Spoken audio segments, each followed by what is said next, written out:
Alright, today I came across of this story that said, keep your dreams. Keep your dreams. So I'm gonna share this with you guys right now. I really need your patience and your audience. Thank you very much. So here is the story. I have a friend named Monty Roberts who owns a horse ranch in San Isidro. He has let me use his house to put on funds, raising events to raise money for youth athletics programs. The last time I was there, he introduced me by saying, I want to tell you why I let Jack use my horse. It all goes back to a story about a young boy or a young man who was the son of an itinerant horse trainer who would go from stable to stable, racetrack to racetrack, farm to farm, and range to range, training horses. As a result, the boy's high school career was continually interrupted. When he was a senior, he was asked to write a paper about what he wanted to be and do when he grew up. That night, he wrote a 7-page paper describing his goal of someday owning a horse ranch. He wrote about his dream in great detail, and he even drew a diagram of a 200 ACRE range showing the location of all the buildings, the stables, and the track.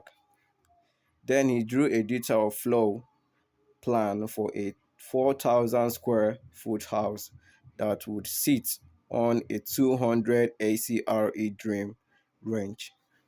He put a great detail of his heart into the project, and the next day he handed it to the and the next day he handed it to his teacher. 2 days later, he received his paperback.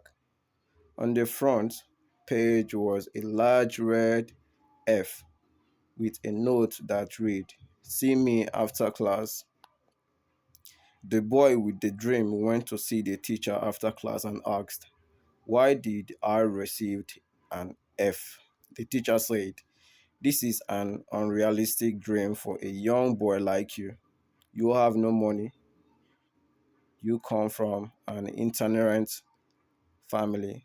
You come from you come from an itinerant family. You have no resources.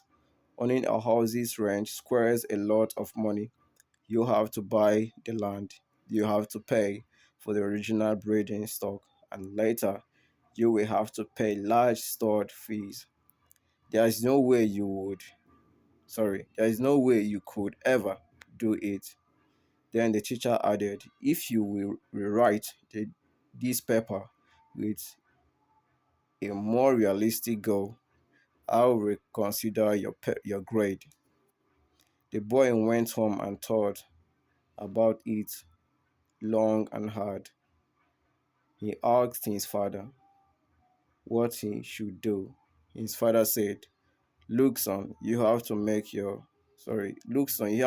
up your own mind on this. However, I think it is a very important decision for you."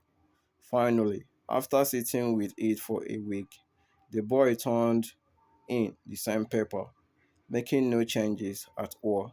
He started, "You can keep the F, and I will keep my dream."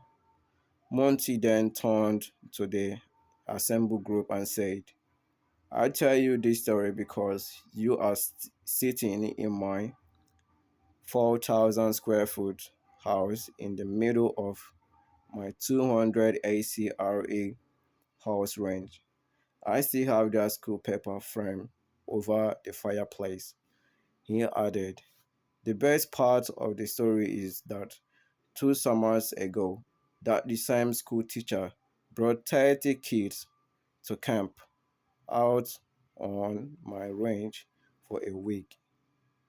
When the teacher was leaving, he said, 'Look, Monty, I can tell you this now. When I was your teacher, I was something of a dream stealer. During those years, I stole a lot of kids' dreams. Fortunately, you had enough gumption not to give up on yours.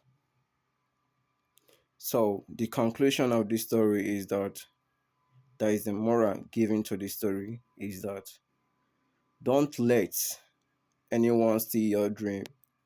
Follow your heart no matter what. No dream is too big or too small. When one works hard to live it, one should always try making dreams come true no matter what. All right. Thank you for your audience and thank you for your patience. Peace.